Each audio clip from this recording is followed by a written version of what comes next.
Bonsoir à toutes et à tous et bienvenue dans la feuille de match l'ensemble pendant 1h30 pour parler du TFC.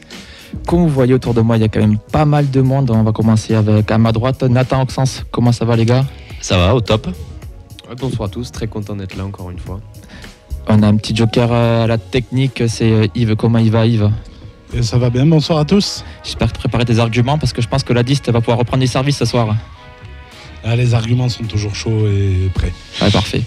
Affûtés et acérés. Affûté. Alors à mes côtés, on retrouve aussi Valentin, supporter du TFC. Comment ça va ? Ça va très bien, bonsoir à tous. Merci d'être venu, tu auras des petites histoires aussi à nous raconter. Et bien sûr, vous l'avez reconnu à la caméra, c'est Alex des Indians ou des NVDRS qui va enfin nous révéler ce que ça veut dire ce soir. Comment ça va ? Ça va, merci. Ça fait un petit moment quand tu n'avais pas vu l'émission, donc c'est plaisir de te recevoir. C'est un plaisir de revenir. Merci. Petite pensée pour les absents pour commencer quand même. On va saluer Camille, on va saluer aussi Fred, Mehdi et Elliot, même si et Alex aussi quand même. Alex aussi, voilà, la technique, il ne faut pas l'oublier. Une grosse pensée pour Camille. Une grosse pensée pour Camille. Qui traverse des moments pas faciles. Il fera une grosse bise en fin d'émission, j'espère qu'il nous regarde. Un gros programme ce soir qui nous attend, comme vous pouvez le voir. On va commencer avec les actus du club, les résultats des féminines et des jeunes. On parlera aussi des prêtés, vous en avez l'habitude maintenant. T'es sûr ? Parce que c'est le week-end où j'ai pas envie de faire les résultats en fait. Pourquoi ? Tu veux enchaîner directement, c'est ça ? Ça n'a pas été brillant ce week-end quand même. Hein ? Ah oui, bah, écoute, c'est à l'image des pros, tout le monde s'allie en ce moment. C'est bon week-end. On fera donc un grand format ensuite sur TFC Road dans un quart de finale avec un gros dossier, problème d'accès au stadium, le regard d'Alex et les Indians côté Bristaton, le témoignage de mes aventures de Valentin qui a passé donc 16 heures en garde à vue pour rien. On aura aussi donc par téléphone Maître Pierre Barthélémy, qui est un avocat spécialisé dans la défense des supporters et membre de l'Association nationale des supporters. On parlera quand même bien sûr du match de la qualification en demi-finale de Coupe de France. On reviendra sur TFC Clermont Foot dimanche, à moins qu'il veuille aussi passer ça sous silence. Et on aura aussi donc la présentation de Angers TFC avec Mathieu Fulgini sur Twitter, qu'on avait reçu au match aller, qui est contributeur pour le média supporter angevin depuis la butte. On terminera avec l'interview supporter et on va pas se mentir, je pense que le quiz on n'aura pas des masses le temps au sens. On verra bien. Mais bon, il est au chaud. Il est prêt en tout cas. On verra ce que ça donne. Donc vous pouvez réagir en direct sur Twitter avec le hashtag VM Toulouse, sur notre compte FDM Foot, sur la vidéo, sur le Facebook Live, sur notre page sur celle de Radio Occitania. Toujours en live Twitch, ça marche bien. J'ai vu que Camille l'a installé, donc c'est bon signe. Je pense que même Fred peut y arriver à comprendre comment ça fonctionne. Twix, voilà. Et vous pouvez aussi nous écrire donc, sur notre compte privé, sur notre compte Instagram, je vais y arriver, de la feuille de match. Si vous voulez réagir par téléphone, ça sera au 0561 80 40 40. N'hésitez pas, Yves se fera un plaisir de vous répondre, avec sa belle voix d'hôtesse, bien sûr. Et je pense qu'on est parti pour cette 193e émission. Ricili, la frappe de l'anglais. Oh, le but. Ricili, le canonnier. Ricili, le buteur. Alors avant de commencer, on a Paul Cométo sur Facebook Live qui nous demande si le voyou est là. Alors oui, effectivement, le voyou est là. On va commencer avec les news avec toi, Auxence, avec la signature du contrat pro d'Impichoun. Exactement, et puis c'est pas la seule nouveauté dans l'actualité du club cette semaine. Je commence avec, comme tu l'as dit, une bonne nouvelle, la signature du contrat pro d'Impichoun. On se souvient de son nom grâce à sa participation à la récente tournée en Turquie. Et bien c'est désormais officiel. Le TFC a annoncé hier la signature du jeune Ilyes Arac, un Pichoun formé au club. Après avoir débuté au TOEC, le latéral gauche a rejoint le centre violet à 7 ans et continue aujourd'hui de faire briller les couleurs violettes. Ancien champion de France U17 l'été dernier, celui qui est actuel international U18 va venir renforcer les rangs de Philippe Montagnier après la signature de son partenaire Christian Mawissa. C'est une nouvelle arrivée entre guillemets au club. Bienvenue Ilyes. Ouais, c'est une bonne nouvelle, un jeune de plus qui signe au centre, professionnel. Nathan, ton regard sur ce joueur? Ouais, c'est bien de continuer à promouvoir les jeunes au TFC. Donc latéral gauche, il va y en avoir un bon paquet au sein du club, mais tant mieux. Des retours qu'on en a, c'est quand même assez positif aussi. Depuis de ce qu'il fait depuis pas mal de saisons. Donc c'est bien. Alex, toi, de ton côté, c'est quand même important d'avoir un joueur qui porte les couleurs TFC, qui soit issu aussi du cru, du local. Oui, toujours. C'est important d'avoir des jeunes du centre qui portent nos couleurs. Ça permet de s'identifier à l'équipe plus facilement. Ouais, puis ça lui laisse quelques mois pour apprendre les chants et venir prendre les micros en fin de match aussi. Avec le bon rythme. Ouais, le seul problème dans sa signature, moi j'ai pas bien aimé la communication du club en fait, qui mettait l'accent uniquement sur le fait qu'il était toulousain. T'avais l'impression qu'en fait on le signait uniquement parce que c'était un pitchoun, alors que c'est surtout un joueur qui a des grosses statistiques, qui a été prometteur depuis un moment, grosse partie pronante dans le titre des U17 l'année dernière, qui était régulièrement titulaire et qui a fait une très très bonne saison. J'aurais préféré qu'on mette un peu plus l'accent là-dessus. C'est un plus qu'il soit toulousain, mais c'est pas le plus important dans sa signature. Du coup, Oxens, tu dis embouteillage un petit peu à ce poste-là. Exactement, c'est qu'on avait un poste qui était auparavant très dépourvu et qui maintenant affiche complet. Depuis que Issy Gassila est parti, on a maintenant Soiseau en numéro 1, Moussa Diarra, Oliver Zanden, qu'on a un petit peu oublié, il faut le reconnaître, et Kamanzi qui peut aussi dépanner, donc ça va être compliqué de s'incruster pour se faire une place dans le couloir gauche. Par rapport à Zanden qui n'a pas énormément pu faire ses preuves, Diarra sur le côté gauche, on voit des fois c'est un petit peu compliqué aussi. Donc, c'est pas son poste d'origine. Il aura peut-être son mot à dire aussi. Peut-être pas cette saison, mais dans la rotation au sein du club pour les prochaines saisons à venir. À court terme, ça a l'air d'être compliqué quand même. Nouvelle news.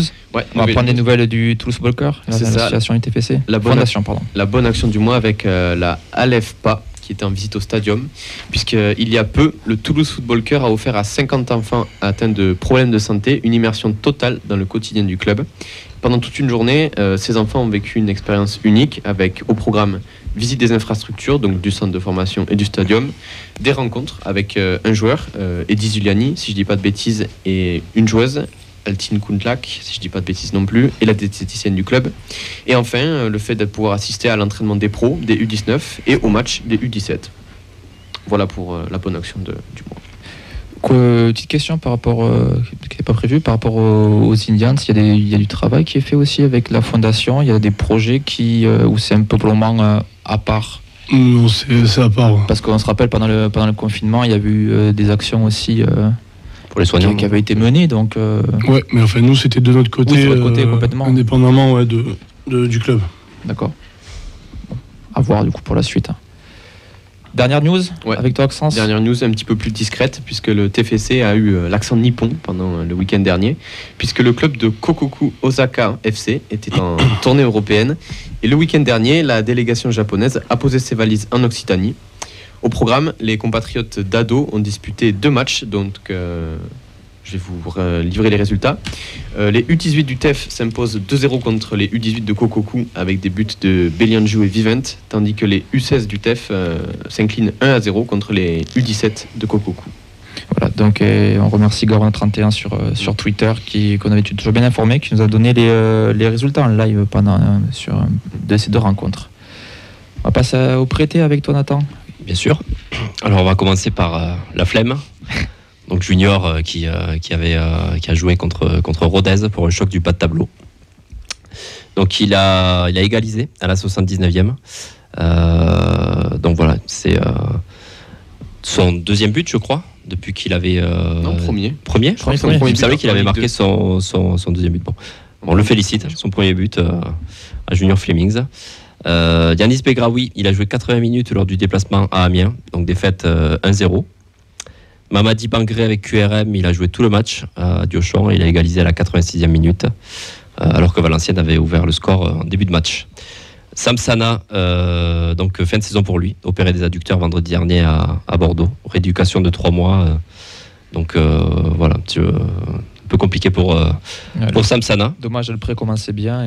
C'est ça. C'est un gros coup dur pour Laval aussi, parce que si je ne me trompe pas, il était vraiment bien intégré, il avait pris une grosse place maintenant dans le 11 de Laval, donc c'est triste de le voir s'arrêter aussi brusquement.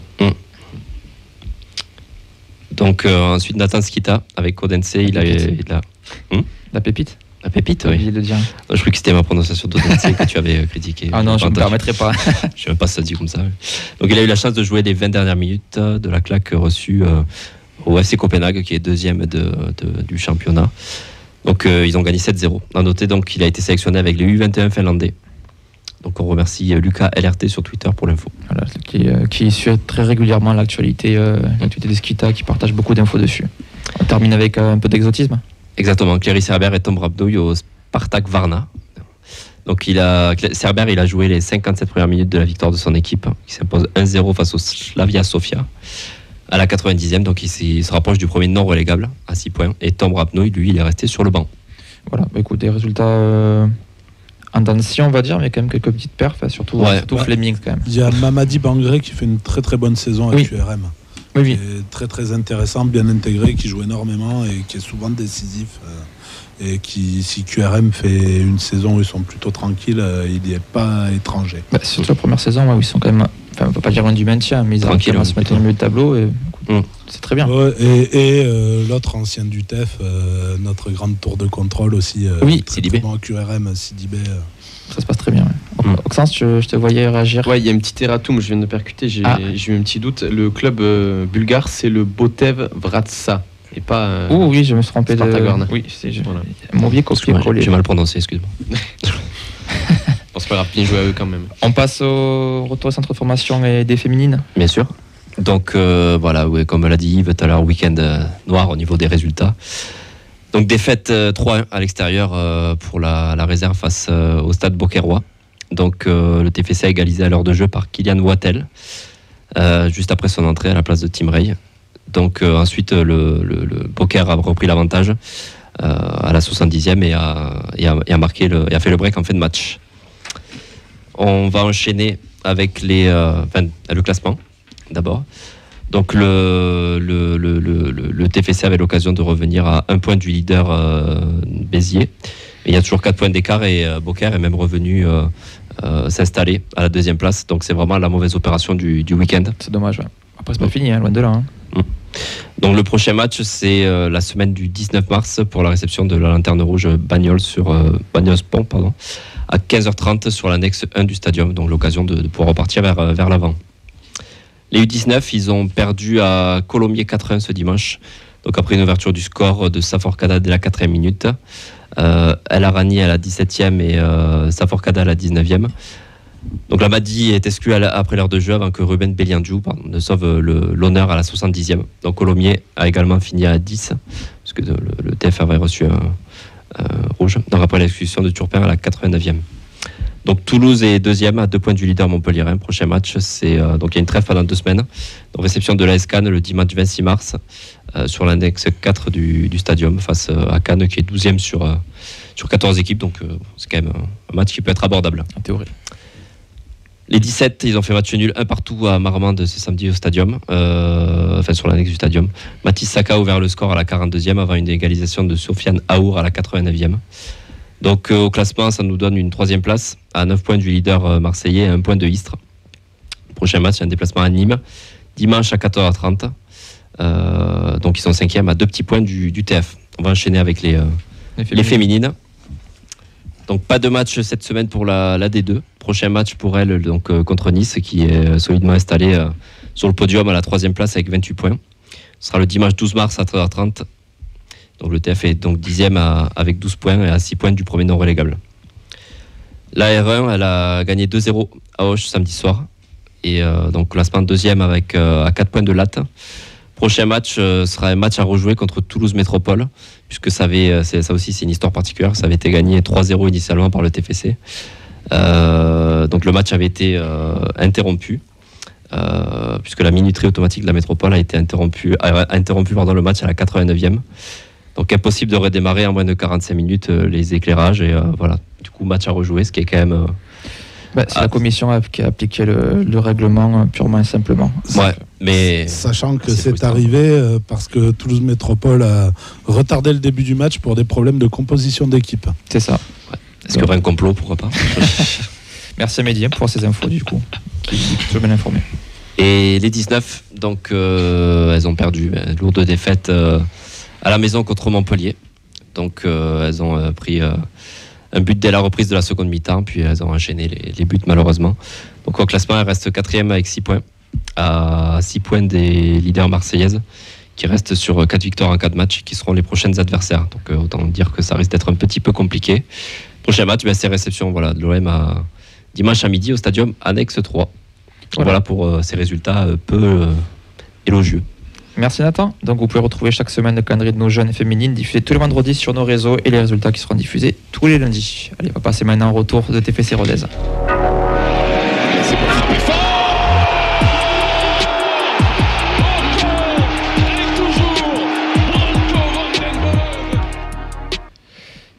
En dehors de la qualif, donc assez facile de Toulouse contre Rodez sur ce quart de finale de Coupe de France, il y a eu beaucoup d'événements sur l'extra sportif, sur l'accès au match tout simplement, l'accès au stadium. Avant match très compliqué déjà dans les transports et sur la route avec plusieurs accidents sur le périphérique, ce qui a déjà retardé une première fois les personnes qui voulaient se rendre au stade. Encore une fois, mettre des matchs à 18h45, bonne idée. C'est toujours un problème. Et on a eu donc plusieurs témoignages sur les accès. Donc Camille qui s'en était plaint sur Twitter, qui a fait un petit résumé. En gros, il est arrivé de mémoire par l'autre accès au stadium. Il y a eu déjà un temps de fouille très excessif, puis il commençait à entendre les buts qui commençaient à s'enchaîner. Donc à ce moment-là, il y a la sécurité qui a commencé à laisser passer. Au moment d'arriver au portique, son abonnement n'a pas fonctionné. Après avoir montré qu'il était bien abonné, téléphone à la main, ils l'ont envoyé sur l'autre entrée. Donc le temps de faire le tour, il a pu entendre d'autres buts. Là-bas, c'est une fois qu'il arrive à cette entrée-là, là, pas de souci, il a pu passer, arriver au stadium, arriver au virage. Le virage à porte 7 était fermé. Alors, il a montré qu'il était abonné porte 7 et ils lui ont dit non, vous rentrez pas porte 7, il y a trop de monde, vous passez par notre porte. Où il a pu passer sans trop de soucis, mais résultat des courses, il est arrivé un peu plus de demi-heure de jeu, il a dû louper les 4 premiers buts. Je sais même pas s'il a pas vu louper le 5e aussi. Non, les 4 premiers buts, il a loupé les rentrées à la 25e. D'accord. Donc on peut vous dire qu'il était très amer sur cette expérience-là. Il y a eu pas mal... Pour lui, il n'y a eu que 2 encore au match. Il y a eu pas mal de couacs, mais du coup, je vais me tourner vers toi, Alex. Déjà, comment ça se passe on va dire, sur un match classique pour les Indians pour accéder au stadium? Pour arriver combien de temps en avance? Vous avez combien de fouilles? Comment ça se passe? Nous, ça dépend. Après, on essaie quand même d'arriver assez tôt avec tout ce qu'on a à préparer en virage. Du coup, on passe la première fouille qui est... nous, on rentre tout le temps à l'entrée qui est au niveau du rond-point des Troènes. On passe la première fouille où il y a la sécurité, puis des fois une équipe de la CIR qui regarde ça en général de loin. Ensuite, on arrive porte 7, qui est notre porte, où là, pareil, on fait fouiller notre matériel et nous, on subit une fouille des stadiers. Et donc là, sur TFC Rodez, on a eu droit à de la grande cire, comme on a souvent eu droit à Toulouse, mais encore à un niveau supérieur. C'est-à-dire que dès la première entrée, on a eu des membres du groupe qui ont été pris à part pour une fouille bien poussée. Donc, palpation des parties génitales, on enlève les chaussures sont un peu malmenées. Bon, il y a aussi les intimidations qui vont avec, mais on va dire que maintenant, on a l'habitude avec la cire. Et après, le pire, ça a vraiment été la seconde fouille où on se retrouve au niveau de la porte 7. On pose ce qu'on fait d'habitude, on pose notre matériel, puis après on ressort pour nous être fouillés. Au moment où on ressort, on voit la cire avec des Robocop de la police qui se mettent en place dans la porte 7, qui verrouillent la porte 7. Il y avait même un policier qui tenait une arme automatique à l'entrée de la porte. Hein. Ah oui, c'est grave quand même. Ah oui, donc bon, là on se pose la question, on dit si ça part en couille, on va se faire rafaler. Enfin, on se pose des questions, même à ce moment-là, on se demande qu'est-ce qu'on fait en fait? Est-ce qu'on rentre dans le stade? La question s'est posée. Donc on finit par se décider par aller passer la fouille. Et là, encore une fois, c'est quasiment tous les membres du groupe qui ont droit à des fouilles.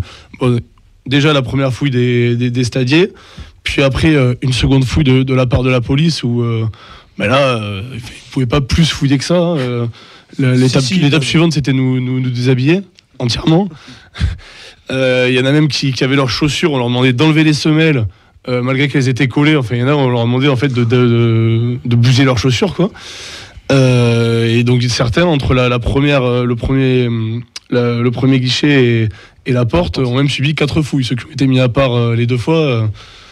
Voilà. Et derrière, c'est quelque chose après qu'on a vu avec les témoignages qu'il y avait sur les réseaux sociaux, sur Twitter notamment, où en fait l'excès de zèle il a continué avec tout le monde. On va dire que nous, en tant qu'ultra, c'est malheureux, mais on est préparé à subir ça, à subir ces pressions de la part de la CIR, de la part des forces de l'ordre. C'est habituel, c'est ce qu'il voilà. faut dire. Et voilà, on est habitué à...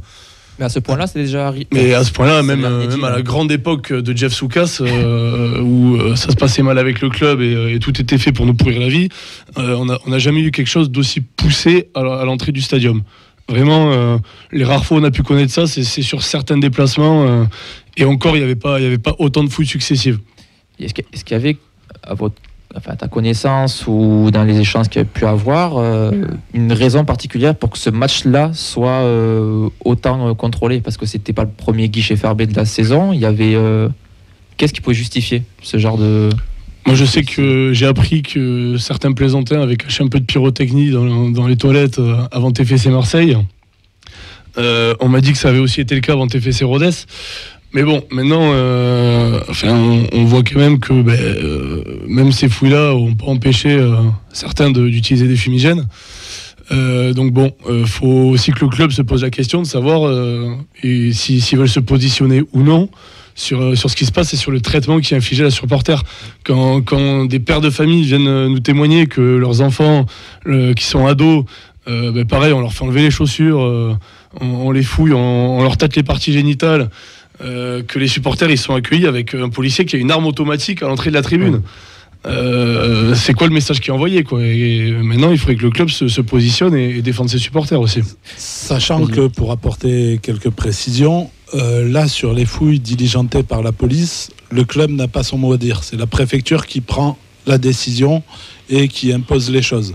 Le club aurait pu demander à ce que ça ne soit pas fait, etc. Mais il n'y a pas de garantie que ce soit suivi, puisque les effectifs de police et les ordres aux effectifs de police émanent directement de la préfecture, et le club ne peut gérer que ses stadiers là-dessus. Voilà. Au-delà de ça, c'est vraiment le dispositif de police qui avait été mis même sur le pont, tout ça. C'est impressionnant. Ça faisait longtemps que j'avais pas vu ça, donc je me suis demandé, voilà. C'est chaud, raison, la raison pour laquelle Rodez, c'est ça, tu te dis j'ai l'impression qu'en Marseille il y avait peut-être moins de, enfin pas moins, mais j'ai l'impression, il y a eu des gros couacs niveau sécuritaire contre Marseille. Enfin, tu penses qu'ils ont rattrapé le coup justement? Il y a eu un gros bordel sur le parvis, peut-être que certains se sont fait tirer les oreilles, donc ils se sont dit là on va mettre la double dose sur Rodez. D'accord. Et bon, derrière, ça nous menace. Le message que tu envoies et l'image que tu envoies aussi, je sais pas, c'est particulier, quoi. Sur un guichet fermé, il y a forcément des gens qui sont pas habitués à venir au stadium, qui sont peut-être là pour une des rares fois dans la saison, qui tombent sur ça donne peut-être pas envie de revenir. Hein. Ouais, ça refroidit un peu, ouais. Parce que, oui, comme tu disais, c'est pas que les Indians qui ont eu le droit à cette fouille, c'est vraiment toutes les personnes qui sont passées par la porte 7 en particulier, mais même sur tout le virage. J'ai le témoignage de Fred qui nous regarde, qui nous envoie. Donc, pour ma part, au pied des escaliers, porte 7, ça a été toi avec l'écharpe Indians à temps-là, se déchausser, retourner les chaussures, tout sortir des poches, chien renifleur, tout ça après 3 palpations. Et j'avais oublié le chien dans la porte aussi. Chien, arme automatique, on était bien. Ça fait quand même beaucoup. Sachant qu'on va préciser aussi, on a ce soir proposé au club de venir réagir justement pour pas être uniquement à charge et qu'ils puissent venir se défendre, et que pour eux il n'y avait rien, donc il n'y avait pas de nécessité de venir ce soir pour en parler. Voilà. Au niveau puisqu'on parle du club, est-ce que vous avez eu un retour de la part du club? Est-ce qu'il y a un travail qui est fait en amont de ces matchs-là, que ce soit avec la préfecture, les forces de police, la sécurité? Il y a un travail qui est fait, mais le problème c'est qu'à ces réunions-là, on oublie de convier les supporters. D'accord. Donc vous n'avez pas pu, sur ce match-là, vous avez pas pu... Tous les matchs, en fait, tous les matchs sont préparés pour organiser la venue des supporters, pour organiser un stadium rempli de supporters, mais on n'invite jamais un interlocuteur qui est là pour représenter les supporters. Et donc ça complique un peu les choses. On voyait au-delà de ça, Camille le faisait remarquer, on a l'impression qu'à chaque fois qu'il y a un guichet fermé, il y a une sensation que ça déborde, en fait, qu'il y a un problème de gestion du flux. Contre Paris, ça avait été le cas aussi, parce que c'est le seul guichet fermé qu'on fait cette année dans Paris, je crois. Il y a eu Marseille, non, c'était pas guichet fermé. Non, c'était pas guichet fermé à Marseille. Mais il y a aussi des soucis d'accès sur le monde. C'était toi, Maxence, tu nous disais que tu me disais à la voiture, pardon, tu as l'impression que le stade était vide, en fait. Alors, un moment. C'est vrai que pour vous raconter mon anecdote, moi j'ai pris mes places en balcon, pour Rodez, et bon, j'étais avec une vue très très haute, et au moment du coup d'envoi, c'est vrai que je me suis dit punaise, il y a vraiment guichet fermé, et j'ai un pote à moi qui m'a tapé l'épaule et qui m'a dit de se retourner. J'ai tourné la tête, et c'est vrai qu'en fait j'ai pu voir 2000 à 3000 personnes qui étaient encore bloquées au guichet. Et c'est là que je me suis dit, ok, il y a le guichet. On voyait bien que c'était pas plein au moment du coup d'envoi. C'est un problème de gestion, parce qu'en fait, comme merci la programmation de ces matchs, un match à 18h45 mercredi, voilà, plus les problèmes de circulation qu'il y a pu y avoir, en fait, tout le monde est arrivé à la dernière minute, puisque tout le monde bosse quasiment, et on est incapable de gérer un afflux de supporters à un instant T. En fait, on ne sait pas faire. Sur ce que tu disais, Alex, qui était assez important, à un moment tu te demandais si limite vous alliez rentrer dans le virage. C'est vraiment un frein pour le groupe de supporters, tout ce dispositif-là. À un moment, quand on voit un dispositif où il y a une ligne qui est remplie soit de cire, soit de Robocop, qu'il y a un policier avec une arme automatique, qu'il y a le chien qui nous attend. Tu te dis, est-ce que je suis à ma place, quoi. On se dit, les supporters à la base. On va à la guerre là, ou c'est comment ? Voilà, forcément, c'est pas hyper rassurant. Moi, je me sens pas en sécurité quand je vois ça. Mais écoute, on va rebondir sur un témoignage qui va pas non plus aller dans un sens très positif. C'est toi, Valentin, qui a vécu un moment, on peut dire traumatisant quand même. C'est sympathique, ouais. Ouais, très sympathique. Du coup, comment ça s'est passé ? Parce que pour laisser t'exprimer, mais c'est dans les grandes lignes, tu t'es retrouvé donc embarqué en garde à vue, tu as passé 16 heures, un peu comme dans les films, quoi. Ouais, en fait, exactement. Je viens au départ pour le match. Je tout simplement, alors après toutes les fouilles, toutes les palpations, comme on a parlé juste avant, à la 25e ou 24e minute exactement, je vois le 4-0.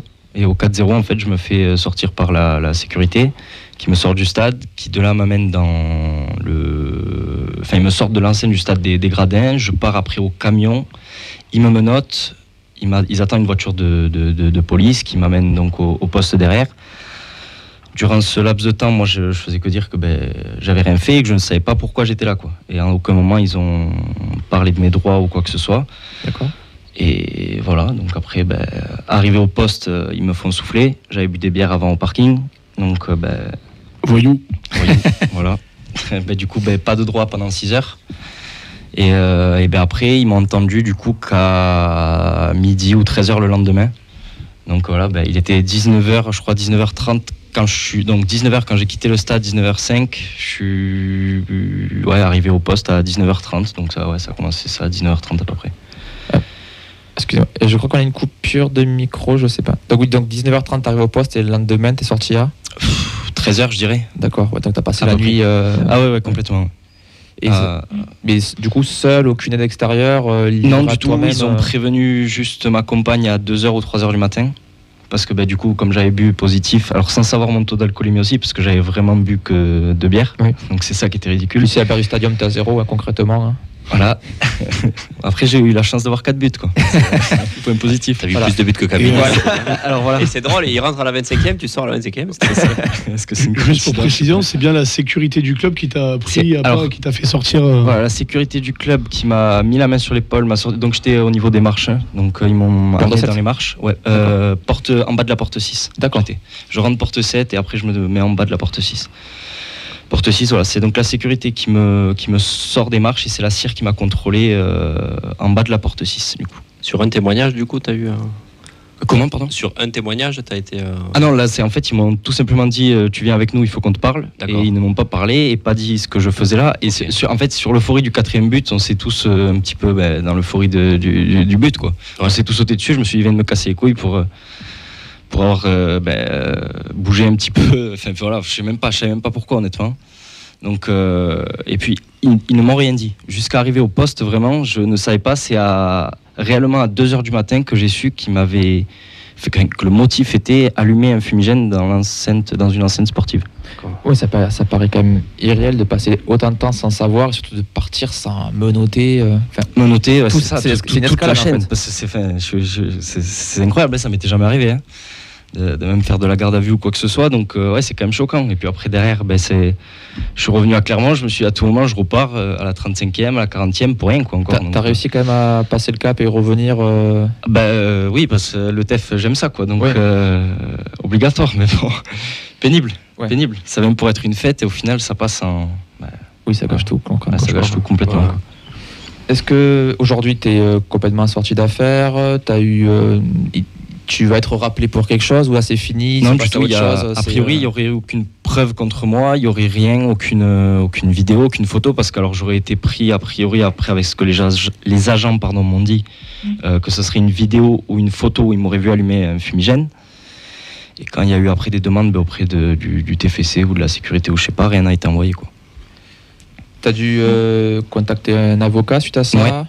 Ouais, 2h ou 3h du matin, j'ai dit que du coup je voulais prendre un avocat parce que je me suis dit quand même, je suis là, je sais pas comment je vais sortir alors que j'ai rien fait. Ils disent c'est toi, mais non, c'est pas moi. Donc voilà, avocat, donc après tout ce qui s'ensuit jusqu'au petit matin. Oui, parce qu'encore une fois, c'est vraiment comme dans les films, quoi. Quand t'es pas pris, qui ici n'a rien fait? Il y a un avocat déjà de pris un numéro. Enfin, c'est irréel, quoi. Ça paraît juste incroyable. Et tout ça pour alors que j'allais voir une quart de finale de Coupe de France, quoi. Moi j'ai ça, mais c'est l'expérience.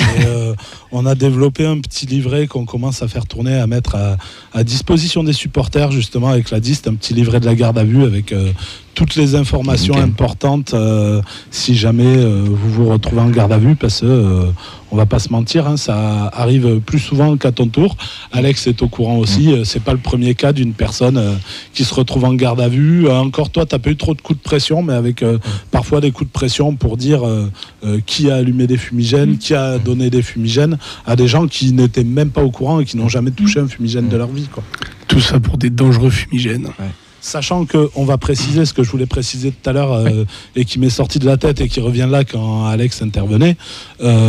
Fumigènes qui à Toulouse n'ont fait aucun blessé, sont utilisés uniquement dans un cadre festif, ne finissent pas sur le terrain, et où ça fait des années qu'on se bat avec le club pour expliquer que le plus dangereux quand il y a des fumigènes en tribune, c'est les tentatives d'intervention de la sécurité, parce que ils rentrent en mode bourrin en faisant n'importe quoi, qu'à ce moment-là les gens ont peur et ont tendance à jeter les fumigènes un peu n'importe comment, et c'est à ce moment-là qu'il y a du danger. Si au moment où il y a un fumigène qui est craqué, la sécu se dit tant pis, on a été battu, bien joué, et laisse la personne qui l'a l'utiliser jusqu'à ce que le fumigène s'éteigne, il n'y a aucun risque et aucun problème. Puis encore une fois, il y a eu beaucoup d'actions avec des fumigènes. Oui, comme tu dis, il n'y a jamais eu de problème, c'est même plutôt bien fait. Il y avait eu l'an dernier une expérimentation avec la Ligue, si je ne dis pas de bêtises. Contre Grenoble, et ça, il y a eu des retours positifs. Donc c'est assez absurde. Est-ce qu'aujourd'hui tu envisages de porter plainte pour le principe ou pour un quelconque dédommagement ou juste passer à autre chose et voilà? Alors en soi là aujourd'hui non, j'ai pas porté plainte ou quoi que ce soit. Puis après je saurais même pas à qui au final. On est en attente du retour des conseils de l'avocat pour savoir si ça vaut le coup, parce que si ça sert à rien et que ça ne peut aboutir à rien, il n'y a aucun intérêt en fait à enclencher une procédure qui va coûter de l'argent pour rien. Donc c'est pour ça que c'est important aussi de recevoir Valentin pour qu'il en parle et pour exposer les choses, pour que les gens soient au courant de ce qui se passe.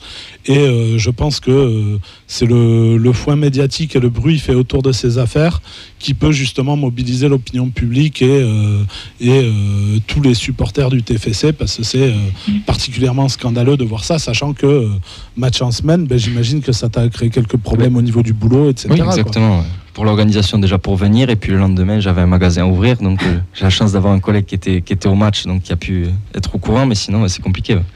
Écoute, après l'excuse je peux pas, j'ai garde à vue, c'est quand même classe à sortir une fois dans sa vie quand même. Ouais, mais c'est pénible. Ouais. Écoute, merci beaucoup en tout cas d'avoir témoigné, d'avoir voulu venir ici, d'en avoir parlé. T'as beaucoup tu verras si tu revois l'émission sur le Facebook Live ou sur Twitch, t'as beaucoup de soutien, des gens qui cool. ne comprennent absolument pas que quelque chose comme ça puisse arriver, mais surtout qui te soutiennent et encore une fois, on a besoin des supporters, et c'est pas avec des actions comme ça qu'on va les avoir. Alors, on devrait avoir normalement Maître Pierre Barthélémy avec nous en ligne par téléphone. Est-ce que Pierre, tu nous entends? Bonsoir. Merci d'être avec nous, merci d'avoir pris le temps d'être avec nous. Est-ce que déjà tu peux te présenter, nous raconter ton rapport au football aussi, au supporterisme? Oui, bonsoir à tous. Donc, je suis historiquement un supporter du PSG et dans ce cadre, notamment à l'époque du plan Le Prou, qui a été à peu près concomitant avec le moment où je suis devenu avocat, j'ai été très choqué par ce plan complètement discriminatoire. Autant il fallait faire le ménage, autant on n'était pas là pour définitivement tuer le mouvement ultra à Paris. Donc à ce moment-là, j'ai utilisé le fait d'être avocat et de pouvoir donner un coup de main à la DAGIS à l'époque pour combattre toute la partie discriminatoire et disproportionnée de ce dispositif. Et petit à petit, j'en suis venu à donner des coups de main à des associations de supporters à travers toute la France. Justement, avec les récits que tu viens d'entendre, donc des fouilles abusives, de plus en plus l'intimidation, les chaussures enlevées, là, carrément la garde à vue non justifiée. Est-ce que cela est malheureusement habituel ou c'est vraiment un cas unique que ça aille jusque-là? Alors c'est pas unique, mais c'est pas non plus habituel au sens où par rapport aux millions de personnes, je crois que c'est 13 millions de personnes qui ressortent dans un stade de Ligue 1 ou Ligue 2 par saison. C'est des cas assez réduits, mais c'est pas parce que ça concerne que quelques dizaines de cas dans l'année que c'est pas gravissime et que c'est acceptable.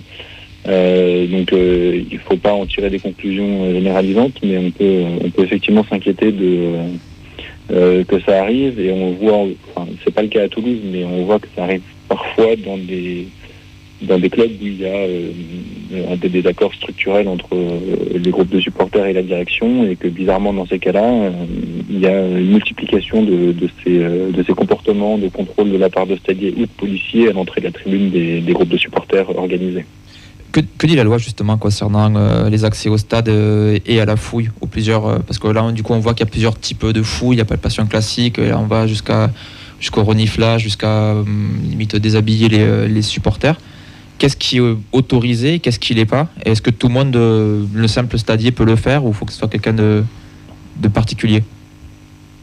Alors le stadier, il a simplement le droit de procéder à des palpations. Donc c'est vraiment ce qu'on connaît usuellement quand on rentre dans un stade. On nous passe la main dans le dos, on nous passe la main sur les jambes et sur les bras pour vérifier qu'on n'a pas d'objet particulier. On nous demande de vider nos poches, mais ils ne peuvent pas y mettre les mains dans nos poches. Ils nous demandent d'ouvrir notre sac, mais ils ne peuvent pas mettre la main dans notre sac. Ils ne peuvent pas l'ouvrir eux-mêmes d'ailleurs. En revanche, la police, elle a beaucoup plus de compétences. Mais toujours, il faut que ça soit justifié et proportionné. Et ce qu'on constate, c'est qu'on est loin de situations justifiées et proportionnées.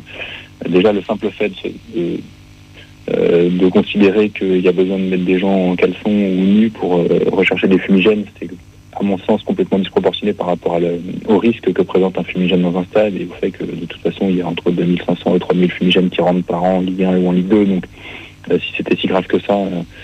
il faudrait, je pense, qu'on décrète de toute façon qu'il faut se présenter en caleçon à l'entrée du stade et se rhabiller derrière.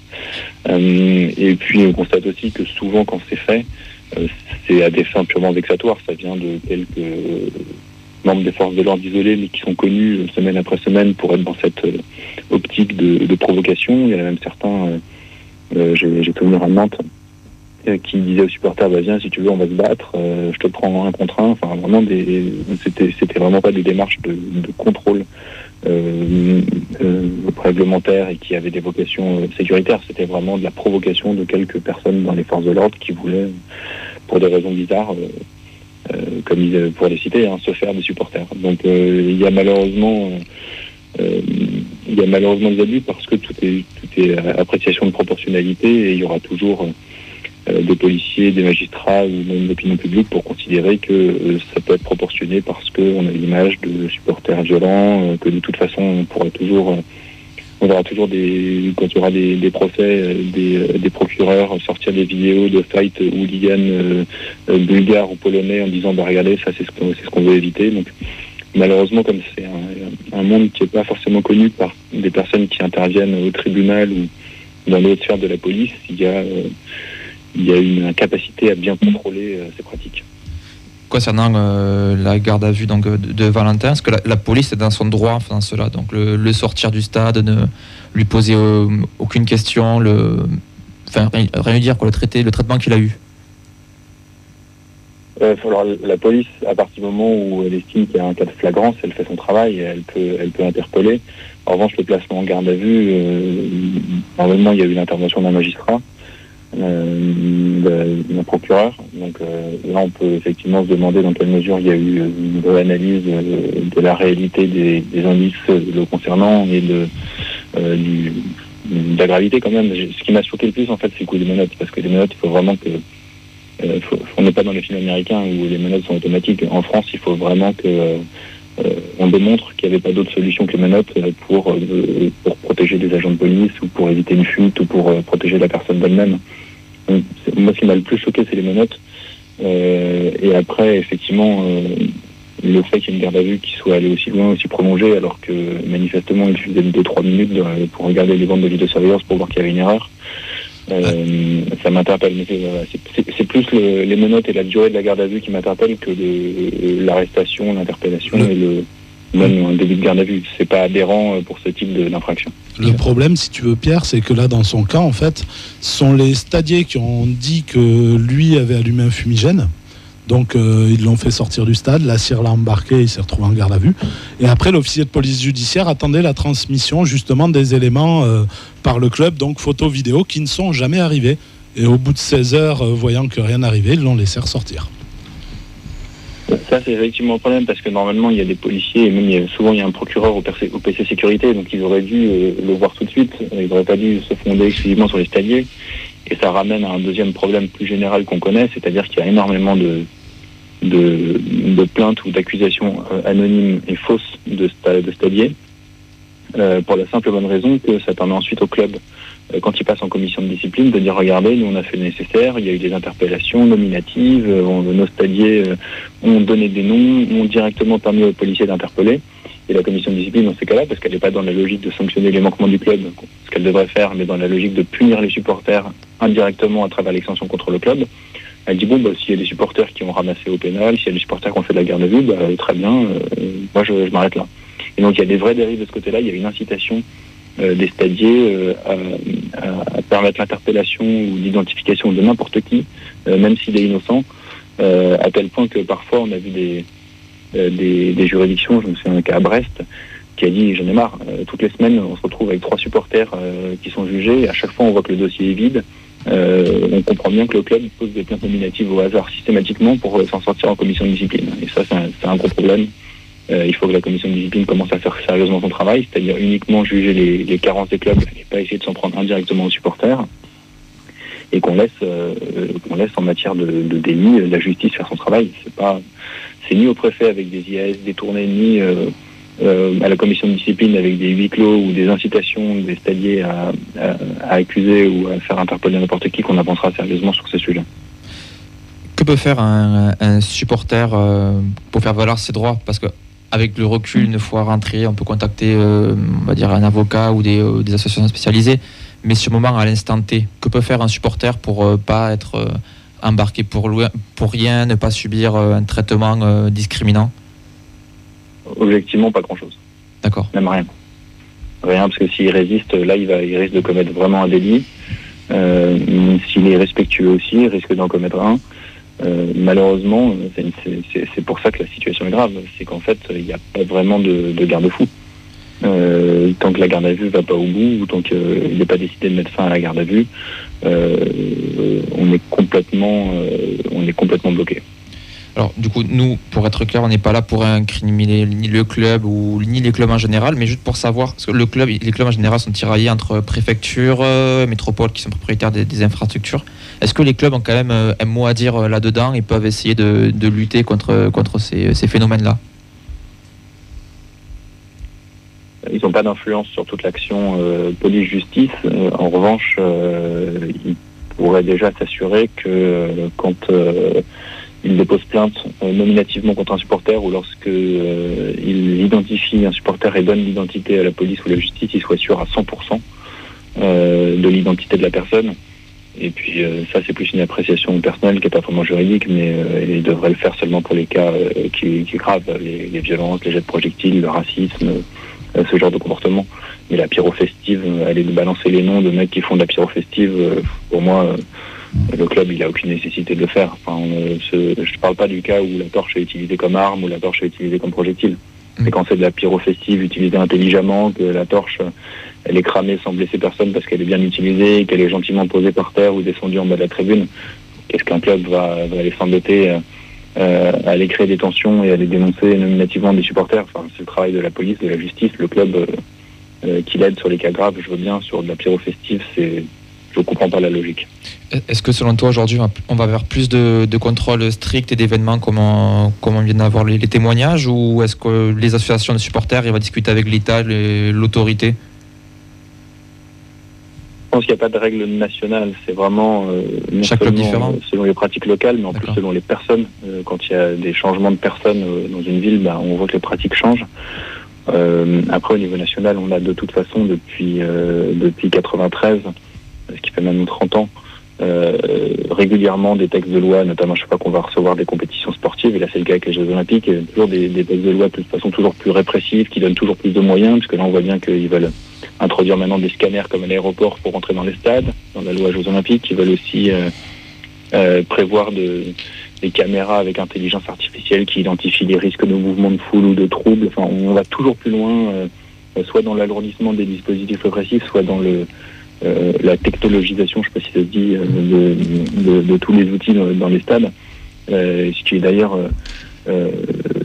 outre que ça n'a aucune efficacité, traduit en fait beaucoup d'incompétence, parce qu'aujourd'hui on a des caméras qui permettent de lire l'heure sur la montre d'un supporter, mais on n'est toujours pas capable d'identifier celui qui fait un cri de singe ou celui qui commet des violences.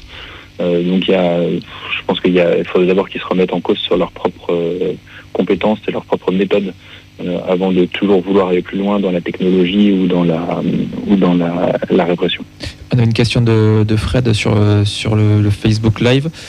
Comment est géré ces questions-là, donc de supporters à l'étranger? Est-ce que c'est vraiment un cas particulièrement français, ce qu'on vit là, ou c'est un peu partout pareil? Non, on n'est pas les plus mal lotis, on n'est pas non plus les mieux lotis. Ce sur quoi on est très mauvais, c'est qu'on privilégie beaucoup les mesures collectives, avec les interdictions de déplacement ou les huis clos, là où d'autres pays savent beaucoup plus identifier individuellement. Mais en revanche, sur les abus de la police, le Portugal, l'Espagne ou l'Italie, c'est beaucoup plus grave qu'en France. Mais il faut aussi avouer que les supporters là-bas ont été par le passé ou sont aujourd'hui quand même davantage impliqués dans des incidents violents, surtout en Italie, que les groupes en France. Mais c'est sûr que par rapport à d'autres pays, notamment l'Angleterre ou l'Allemagne, qui sont quand même les deux plus gros pôles d'analyse, on est quand même dans une approche où, d'une part, l'individualisation du travail de la police et de la justice est beaucoup plus poussée, et puis d'autre part, ils ne conçoivent, ils ne légitiment la répression, la sanction, ou même les fouilles ou tout le processus de contrôle que si ils ont d'abord été au bout de la phase préalable de prévention, de dialogue. Et en France, sur cette phase-là, il y a du mieux, hein, surtout à l'échelle nationale, mais il y a beaucoup d'endroits où il n'y a pas de communication entre les forces de l'ordre, le club et les supporters pour organiser en amont les matchs. Et ça permettrait la plupart du temps d'éviter beaucoup de tensions qui, une fois qu'elles interviennent, peuvent générer des incidents. Donc oui, les solutions existent avec du dialogue, comme on en parlait avec Alex juste avant, avec des échanges entre les clubs et les différents interlocuteurs, on pourrait trouver des solutions. C'est pas un peu utopique? Exactement. Un exemple tout bête, c'est que parfois dans des stades, aux réunions de sécurité, on aurait pu se mettre d'accord sur le matériel qui va rentrer, sans être dans un inventaire à l'après-vert où on doit fliquer les supporters exagérément, mais dire par exemple on autorisera toutes les bâches ou tous les drapeaux jusqu'à telle taille ou tel type de matériel. Et puis on se retrouve parfois à l'entrée avec des policiers qui n'ont pas suivi tout ça, ou généralement il n'y a pas eu de travail en amont. Ils disent ce matériel-là il rentre là, celui-là il rentre pas. Ça crée des tensions, ça crée des troubles. Quand il n'y a qu'une moitié de banderole qui peut rentrer, ou qu'il n'y a qu'une moitié de drapeau qui peut rentrer, ou quand on a déjà vu ça, hein, le tambour peut rentrer mais pas les baguettes, parce que les baguettes c'est des projectiles. c'est tellement ridicule, mais ça crée des tensions, et ces tensions-là, quand il y a parfois trop de tensions, ça crée des situations d'injures, de violence, parfois de bousculade, et c'est là ensuite qu'il y a des dérapages. Merci beaucoup Pierre, donc maître Pierre Barthélémy, d'avoir répondu à nos questions et pour les éclaircissements sur ces cas de figure. Avec plaisir, bonne soirée. Bonne soirée. On va passer aux sportifs quand même, parce qu'au final, on oublie, mais il y a eu un match, une qualification du TFC en demi-finale. Auxence, tu nous fais ça rapide. Je vais essayer de faire le plus vite possible, mais ouais, une affiche savoureuse, un quart de finale bouillant contre le RAF dans un stadium à guichet fermé, donc, avec Hock dans les cages, Dessler, Costa, Nicolaisen, Soiseau en défense, Spearing, De Jagereux, Vandenboomen au milieu et Shaibi Dalinga à Bouklal en attaque. On attaque direct sur le film du match, allez, pas le temps de niaiser. Le TEF démarre son match comme jamais auparavant, face à des Ruthénois totalement dépassés dans tous les compartiments du jeu. Abouklal ouvre le score dès la 5e minute sur un premier cafouillage, et 2 minutes plus tard, Vandenboomen limite sur une situation un peu similaire. Et là, le festival ne fait que commencer. Costa trouve Dalinga sur une magnifique ouverture. Le Hollandais va se chercher son but tel un soliste, ça fait 3-0 au bout de 10 minutes. Et alors là, le RAF coule complètement, malheureusement. Il n'y a rien devant, rien derrière non plus, le milieu est invisible. C'est très compliqué pour eux, on les voit vraiment à la peine. Pendant ce temps, côté violet, Shaibi continue le carnage avec une belle combinaison sur coup franc avec Vandenboomen à la 21e. Et puis Soiseau qui allume la lucarne du pauvre Thomas Seki à la 38e. Mi-temps, ça fait 5-0. C'est du jamais vu. Quel régal. C'est déjà plié. Ouais, tout est dit. Hein.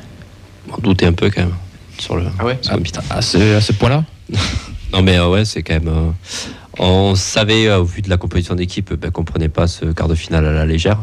Et après, on l'a vu sur le terrain quand on est arrivé en 10 minutes, on met 3 buts. Ouais, on a compris que ça pouvait être que la coupe était enfin prise au sérieux au TF. On s'en plaignait depuis pas mal de saisons. On voulait voir des équipes compétitives à chaque fois, puis c'est ce qu'on a vu. La deuxième mi-temps. La deuxième mi-temps, après la pause, on entre dans une phase de gestion avec plusieurs entrées. Je pense par exemple à Kamanzi, Siro, etc. Les violets grattent même un péno avec le petit penalty gate entre Abouklal et Dalinga. C'est finalement ce dernier qui le tire et qui le transforme. Ça fait 6-0 à la 51e. Ensuite, il n'y a plus grand chose à redire. Le TFC mène tranquillement. Seki multiplie les parades quand même face à pour une première, un gros match. Dalinga, Shaibi, qui évite quand même une addition encore plus salée. Rodez sauvera malgré tout l'honneur grâce au bel enroulé de Willity Younoussa en fin de match. Mais le billet pour les demi est d'ores et déjà composté. Ça fait 6-1, score final. Quel scénario? Le TEF est à 90 minutes du Stade de France. Malheureux, pourquoi tu dis ça? Il va le porter à la poisse. Alex, t'en as pensé quoi, toi, du coup, de vraiment à l'intérieur de ce match? Déjà de l'ambiance aussi. L'ambiance, c'était un peu chiant, quoi. Je me suis retrouvé un peu comme un con à la 10e minute sur mon perchoir, avec tout le monde qui savait que le match était plié. Bon, on aurait pu arrêter là, c'était la même chose, quoi. Non, c'est bien, c'est cool de voir l'équipe appliquer autant de sérieux sur un match face à une Ligue 2. On voit qu'ils ont conscience de l'enjeu quand même d'un quart de finale. On espère évidemment qu'ils mettront les mêmes ingrédients contre Annecy pour nous offrir ce dont on rêve tous. Sur une petite question sur la communion de fin de match quand les joueurs sont venus, ça avait l'air un peu compliqué. Il y avait beaucoup de photographes, de stadiers. Ça avait l'air compliqué de pouvoir. Oui, toujours. Il y a souvent dans des moments comme ça, il y a des gens qui aiment bien se mettre entre les supporters et les joueurs, alors que là c'est notre moment. Donc ça a un peu pesté. C'est comme ça. Auxence, sur ce match, t'es top, t'es flop? Moi je voulais juste je voulais dire quand même un petit mot sur les Ruthénois qui étaient quand même arrivés en nombre, qui ont pris les pauvres malheureusement une clim très rapide, mais qui ont joué le jeu. Ils ont quand même suivi les Ola lancés, ils ont été très respectueux, donc si. Et puis les Ola, alors il y en a quelques-unes effectivement qui se sont arrêtées, mais il y en a 2 ou 3 quand même qui ont fait plusieurs fois le tour du stade. Donc. On voit que c'est possible d'organiser un déplacement de plusieurs milliers de supporters en France. Oui. Puis ça s'est bien passé, il n'y a pas eu d'incident, il n'y a rien eu, c'était pas normal. Si, il y a eu des incidents, la police. Non, mais je veux dire, entre Ruthénois et Toulousains. Bien sûr. Mais bon, il faut quand même souligner que les seuls incidents, ça a été le déploiement des forces de l'ordre en surnombre par rapport au match, à la rivalité et à l'enjeu. Encore une fois, malheureusement. T'es top, tes flops pour terminer ce match? Il y en a forcément un petit paquet. En top, j'ai mis Dalinga, Abouklal, Soiseau, De Jagereux, Vandenboomen. Oui, la moitié de l'équipe. Et en flop? En flop, j'ai été un peu déçu par Vincent Siro et Birmancevic. Nathan, d'accord avec Dans l'ensemble, petit. ouais, après difficile de sortir des flops, mais bon, le match était déjà plié, mais c'est vrai que les entrants, on les a moins vus. Ils ont moins été mis en évidence, mais mais sur les flops, je suis assez d'accord. C'est vraiment une équipe qui a pris le match au sérieux. Puis, Est-ce que c'est pas une consigne aussi de Montagnier en disant les gars faisaient pas les cons et levez le pied et allez pas vous blesser alors que le match est plié, qu'on est en demi. Moi, dans les tops, j'ai envie de souligner l'ouverture de Costa pour Dalinga. Costa, il a une qualité de passe longue, c'est pas la première fois, qui est vraiment ultra intéressante et il est très propre sur ces matchs qu'il a joué en coupe. C'est dommage en fait de le pas voir. C'est vrai que je l'ai pas mis, on pourrait. Peut-être plus dans la rotation en championnat. Je te parle pas d'être titulaire, mais de pouvoir faire des rentrées en jeu, pourquoi pas aussi. Parce qu'il est quand même hyper voilà. Il a totalement la capacité de venir concurrencer Rouault, et pour moi, entre les deux, sur la forme du moment, sur les derniers matchs de Rouault et ceux de Costa, je pense que Montagnier se pose des questions sur quoi faire, quoi. Après, on dit niveau adversité face à Rodez, mais il avait quand même senti un gros match aussi contre Reims, qui était quand même une équipe hyper solide depuis pas mal de temps. Donc c'est une équipe en plus, non c'est ça, tout à fait. Donc c'est une belle. On peut envisager de le voir. On espère belle progression. Plus souvent, belle progression depuis pas mal de temps. On sait surtout que normalement, sauf cas particulier, Anthony Rouault est parti pour quitter le club à l'intersaison. C'est ce qui était prévu normalement. Tu sais déjà que derrière, tu as quelqu'un qui est capable de tenir la baraque et d'avoir le niveau. C'est quand même super rassurant, plutôt que de se dire qu'est-ce qu'on va faire, quel panic buy on va devoir faire pour compenser l'équipe l'année prochaine, quoi. Allez, le résultat est là, donc qualification et match contre Annecy, donc ça sera le jeudi 6 avril à 20h45, donc quand c'est pas l'horaire qui est à la con, c'est le jour. J'ai vu sur les réseaux, donc Alex, tu as eu un flot de questions sur le déplacement, sur la billetterie. Et déjà, est-ce que sur un point de vue logistique, vous êtes déjà prêt, ou il vous reste encore des éléments à voir avec le club adverse? On est en train de se mettre en ordre de bataille pour faire un gros déplacement. Pour l'instant, la seule vraie info qu'on a, c'est que le parkage fait 760 places. Donc il y aura des déçus. Oui. Vu la demande, il n'y aura pas de la place pour tout le monde. On ne sait pas, nous, encore, combien de places seront réservées à chaque groupe de supporters. Mais je pense que peu importe le nombre, ça va être compliqué pour nous d'organiser un déplacement grand public en dehors de nos membres, déjà. Oui, parce que du coup, c'est beaucoup d'éléments qui font que c'est plus dur à organiser entre le nombre réduit puis l'engouement aussi. Voilà, donc en dehors des membres du groupe, je pense que ça sera compliqué d'amener du monde, en tout cas pour nous. Et du coup, c'est aussi une difficulté supplémentaire d'organiser ce déplacement-là, sachant que vous en avez déjà un entre-temps avec Angers.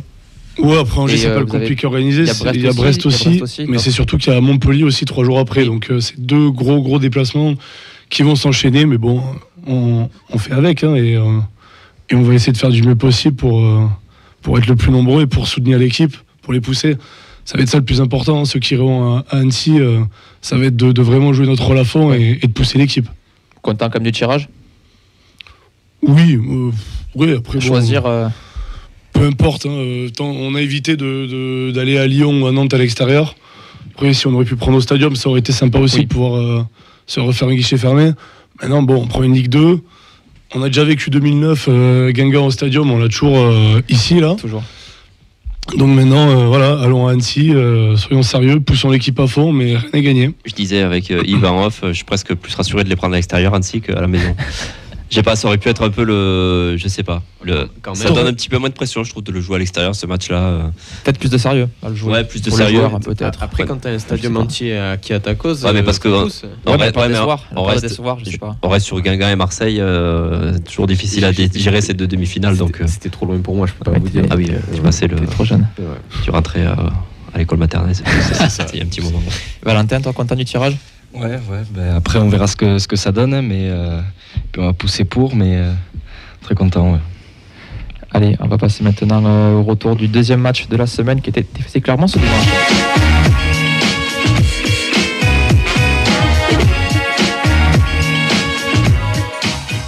On va faire.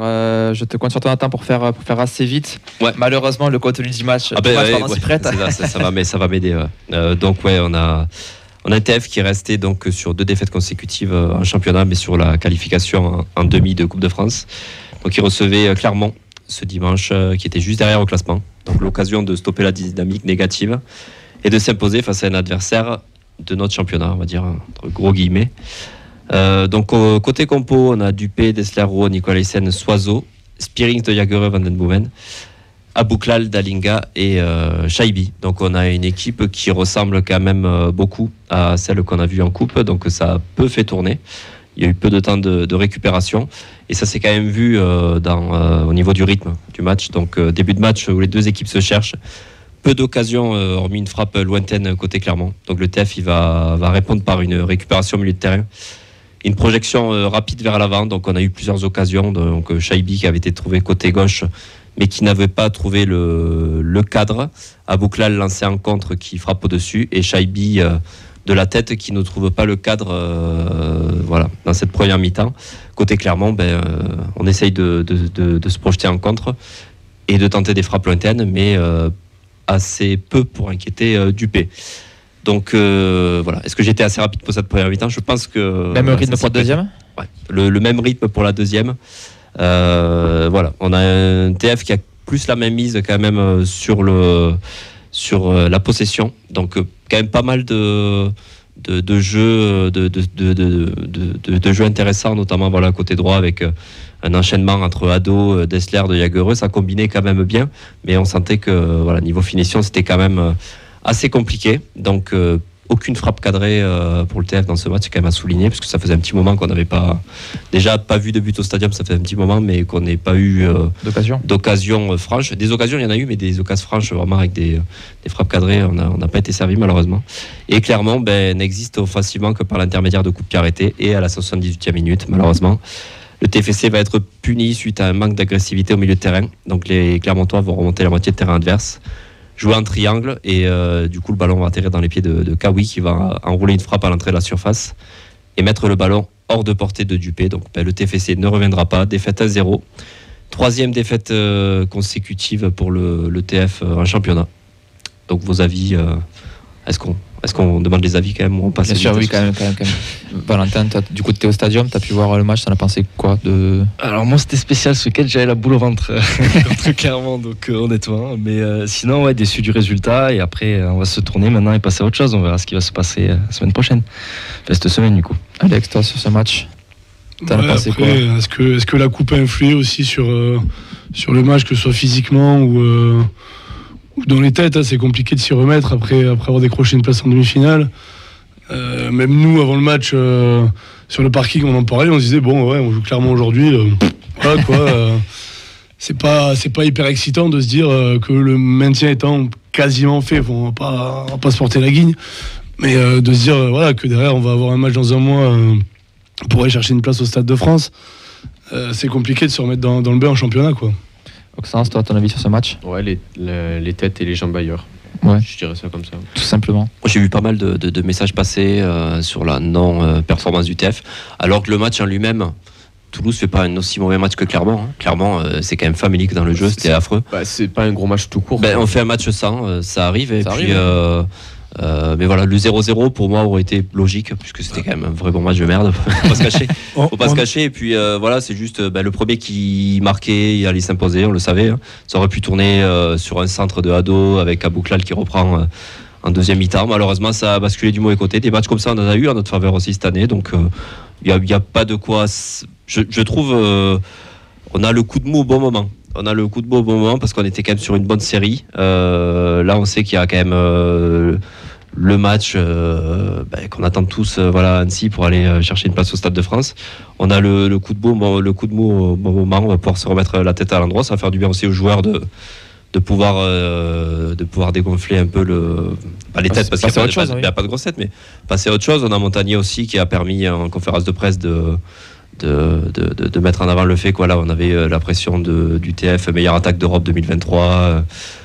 Il y avait tout un cinéma qui se faisait autour de ça, et donc ça fait du bien de redescendre un peu. Bon, on a surtout 100% de réussite contre Rodez. on aurait mieux fait d'en avoir un peu moins et d'en garder un peu contre Clermont, parce que contre Clermont, devant, on a été catastrophique, alors que contre Rodez, on a marché sur l'eau. Sachant qu'on n'a pas eu le temps, mais j'y reviens 2 secondes. Je veux juste souligner la perf du gardien de Rodez, qui est leur 3e gardien, parce que les 2 premiers sont blessés, et qui fait vraiment un match sensationnel. Avec un niveau comme ça, les 2 devant, ils ont des questions à se poser, ou alors ils sont vraiment exceptionnels. Mais je crois que justement contre Niort, il fait aussi un gros match pour le coup. De ce que j'ai vu passer sur. Alors, tu m'excuseras, mais alors. Non, j'ai pas vu le match. J'ai lu les commentaires. Alors, prendre un but de la flemme, quand même. Je voulais, vu qu'il nous reste quelques instants avant de passer à Angers TFC, j'ai eu pas mal de commentaires sur les réseaux, sur l'ambiance. Bon, après, voilà, sur les réseaux, il y a beaucoup de choses qui se disent.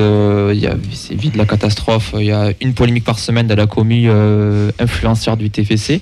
Mais je voulais ton avis, Alex, sur cette question-là. Beaucoup se plaignaient qu'en porte 7, au cœur des Indians, il y ait des gens qui soient là, un spectateur, qui ne chantent pas, qui soient tout le match sur le téléphone. Est-ce que c'est un fléau, c'est un truc qui se passe vraiment, ou c'est exagéré ? Les portables, c'est un téléphone, notamment contre Rodez. Pour beaucoup, dès qu'ils voient une torche allumée, le premier réflexe, c'est de sortir son portable.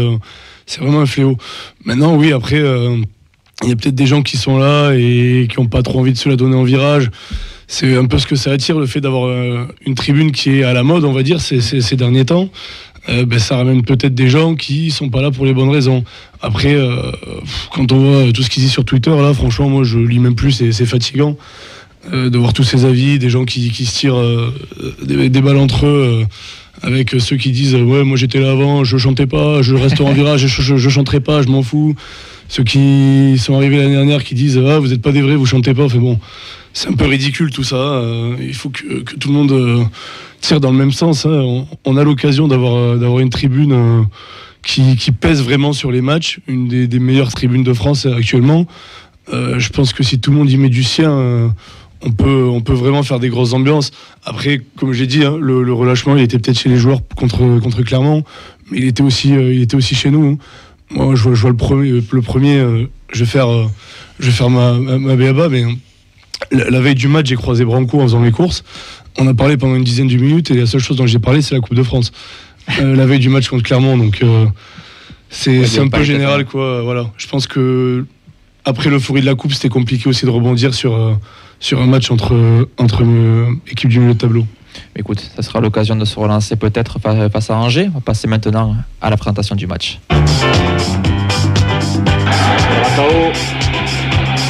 Rentré, en haut, il va tenter quand même la frappe. Et derrière! Bonsoir Mathieu, est-ce que tu nous entends? Allô, oui, bonsoir, ça va? Ça va et toi? Ça va, impeccable. Donc Mathieu, fulgéniste sur Twitter, supporter du SCOR Angers et contributeur pour le média supporter angevin depuis la butte, qu'on avait eu le plaisir déjà de recevoir au match aller.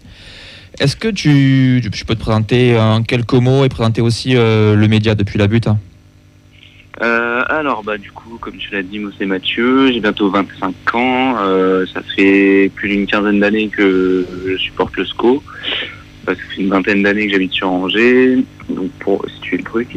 Après, depuis la butte, c'est un média qui est un peu, on va dire un peu en pause en ce moment, on va dire, même si on essaye de donner 2-3 visuels de temps en temps. C'est un média qui a été créé il y a 1 ou 2 ans, même un peu plus, et qui relaie l'actu du SCO et puis voilà.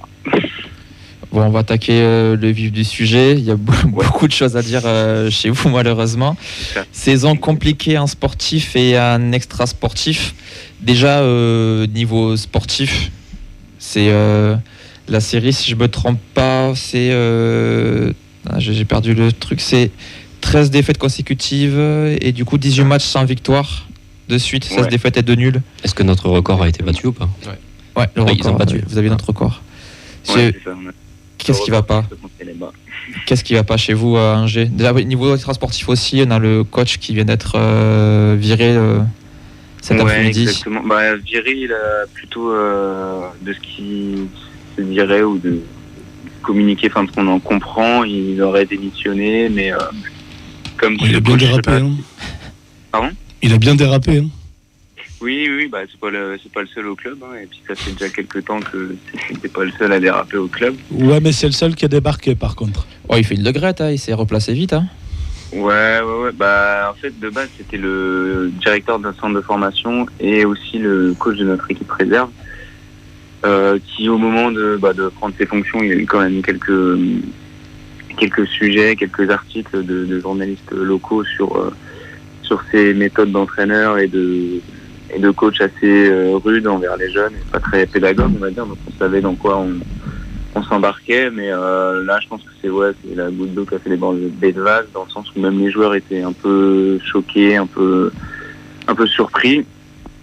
Pour remettre vite fait dans le contexte, on a notre arrière gauche remplaçant Ilyes Chetty qui est accusé et qui a reconnu d'attouchement auprès d'une jeune femme. Donc pendant la causerie, le coach a fait allusion à cette histoire-là, étant donné que le joueur a reconnu sa culpabilité aussi. Le coach a essayé de dédramatiser la chose en disant on a tous déjà touché des femmes, etc. C'est pas des choses à dire, surtout quand il y a des femmes dans la salle, quoi. Ouais. Et c'est la goutte d'eau qui a fait déborder le vase, parce que c'est sorti dans la presse, ce qui a été dit dans cette causerie.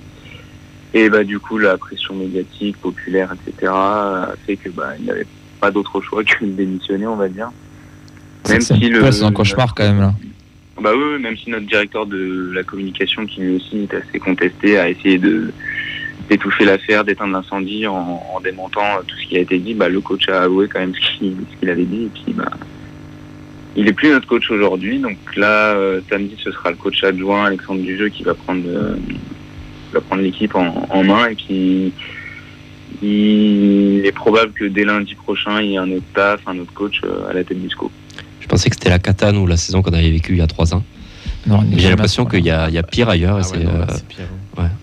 En général, quand il n'y a rien qui va, il n'y a rien qui va, quoi. Les autres équipes, je me dis putain, ça doit être galère de supporter Bordeaux, Metz, les années précédentes. En fait, on est à leur place. Donc je vois ce que ça fait. Maxence. Ouais, j'avais une question plus sportive. On voit quand même qu'il y a des joueurs qui sont pas sur le papier, qui sont quand même intéressants. Je pense à Untouji, Bentaleb, même Unou. Pour toi, quels sont les rares joueurs qui tirent leur épingle du jeu actuellement ? Alors pour le cas Bentaleb, je suis assez d'accord, même si on va dire que déjà il jouera pas ce week-end parce qu'il a pris un rouge le week-end dernier, donc il est un peu sanguin, on va dire. Et il a un peu tendance à, des fois, vouloir que les ballons ressortent par lui, donc avoir un peu de déchets aussi. Mais c'est le défaut de ses qualités, on va dire. En joueur intéressant, je citerai pour moi Ibrahim Aniane, qui est arrivé de Metz à l'hiver dernier, qui ne jouait pas trop là-bas, mais qui, je trouve, est assez intéressant dans le jeu. Il apporte son envie aussi. Il y a Pierrick Capel qui joue moins aussi, mais qui a cet esprit assez combatif qu'on avait ces dernières années. Après, sur d'autres joueurs, t'as cité Untouji, on va dire que c'est mitigé les avis sur lui, parce qu'il n'est pas non plus exemple tout reproche, mais bon, c'est un peu le cas de toute l'équipe aujourd'hui, donc il n'y a pas beaucoup de monde à ressortir du lot. Je citerai aussi Bernardoni, qui ne peut pas faire grand-chose, mais qui nous sort parfois de belles catastrophes, on va dire. Enfin, il nous évite des catastrophes plutôt. Et voilà. Je vais pas te faire l'affront de poser des questions sur point fort, point faible de l'équipe. Je comprends que c'est quand même une saison compliquée. Point fort, c'est vrai qu'il n'y en a pas beaucoup. Vous y croyez encore au maintien quand même ? Il y a cette envie d'y croire, ou toi en tant que supporter et même tes collègues autour de toi, c'est dur. C'est quand même compliqué. Nous on préfère limiter en rire maintenant en tribune, mais je m'aurais posé la question début du mois de janvier, en plein milieu de la série de défaites, et même après la 13e défaite d'affilée, on pouvait encore un peu y croire. Surtout le calendrier du mois de janvier, c'était face à des concurrents directs, donc si on prenait des points, c'était encore faisable. Là, on en est juste à espérer une victoire déjà. Oui, pourquoi ça dynamique et éventuellement ne pas finir dernier, mais mais on se fait plus trop d'espoir, quoi. À 10 points du 19e, ça va être assez délicat ce match. Parce que vous avez combien de points là ? Là, on en a 10.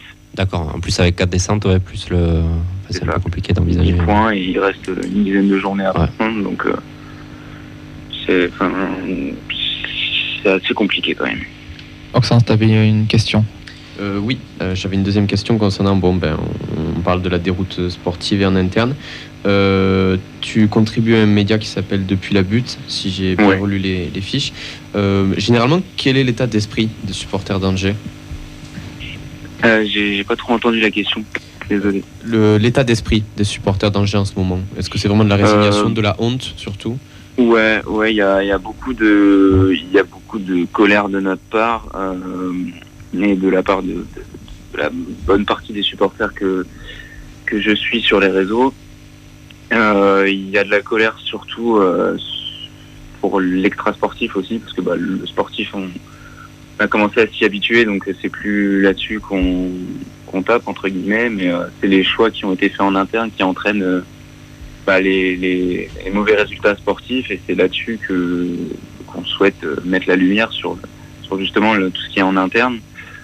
Après, on n'est pas une très grosse ville de foot, et le stade n'est pas souvent rempli, mais on est assez unanime sur le fait que ça se passe pas bien aujourd'hui et que c'est pas normal, et que les décisions qui ont été prises par le président de recruter un directeur sportif, de s'entourer de gens qui allaient plutôt dans son sens, notamment par exemple avec le remplacement de Batik par Boatama, mais voilà, aujourd'hui c'est surtout sur l'extra sportif qu'on en a gros. Pour exemple, dimanche à 11h, un rassemblement est prévu par le COP de la Butte, là, le COP principal angevin, pour justement manifester son mécontentement auprès de la direction devant le stade. Qu'est-ce que tu espères, toi, pour cette fin de saison? Préparer sereinement la Ligue 2 avec un renouveau complet du club, j'imagine? Ouais. Moi, j'en suis plus à espérer que les personnes responsables de la saison quittent le navire, entre guillemets, et qu'on se projette rapidement sur la saison de Ligue 2, que les joueurs montrent un peu de fierté et d'ego en essayant au moins d'avoir une victoire ou deux, et puis l'année prochaine on essaiera de se maintenir et de se pérenniser en Ligue 2 avant de construire un projet pour la Ligue 1. Avant de passer au prono, quel est ton regard, toi, sur le TFC? C'est une équipe que tu suis un peu de loin? J'essaye de m'intéresser un peu à tous les clubs de Ligue 1. Le TEF, j'ai surtout vu les résultats de 2023 où c'est un peu mieux, j'ai l'impression, depuis le retour de la Coupe du Monde. Ouais. L'épopée en Coupe de France doit y être aussi pour quelque chose, je pense, au niveau mental. C'est une équipe qui est assez compliquée à jouer au stadium. Après, à l'extérieur, j'avoue que je fais pas trop gaffe à tous les résultats non plus. Clairement, ce week-end, je m'attends pas à une victoire angevine, mais si on peut avoir au moins un match nul, ça serait plutôt pas mal. Tu seras au stade, toi, dimanche? Ouais, je pense. Si je peux y être, j'y serai. Du coup, vu que tu as commencé pour les pronos, tu dis match nul, tu dis quoi comme score?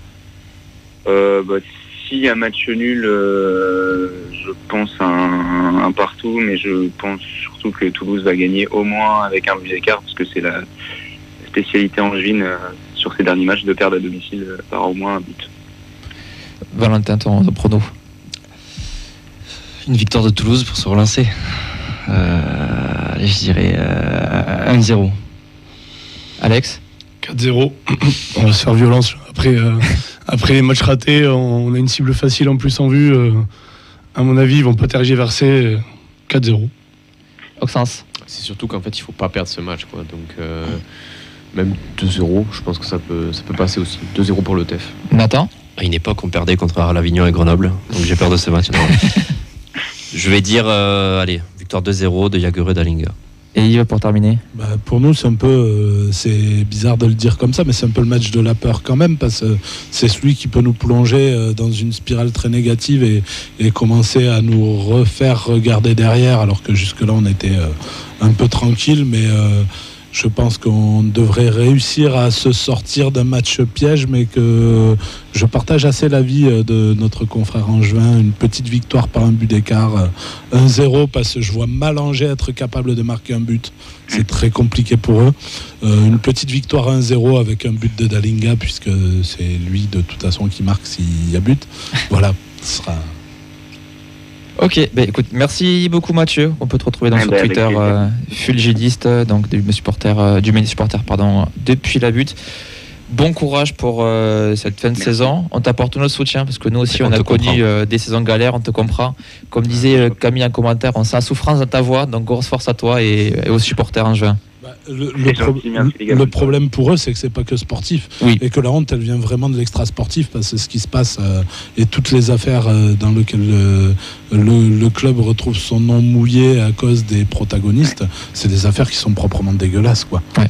Sachant que la pire, c'est quand même celle qui entoure le président, et celle-là, il serait bien inspiré de laisser la place pour donner un peu de, comment dire, un peu de crédibilité et de dignité au club. Écoute, Mathieu, désolé d'avoir remis le couteau de la plaie pendant 20 minutes. Il n'y a pas de souci. Bonne soirée, bon courage à toi. Merci, salut les gars. Ciao. On rappelle du coup le déplacement avec les Indians. Est-ce qu'il est complet? Il y a encore des places? Il est quasiment complet, je crois. Donc s'il y en a qui se réveillent au dernier moment, c'est maintenant. Alors du coup, j'ai noté les tarifs, 75 € pour les membres, 85 pour les non-membres. C'est ça.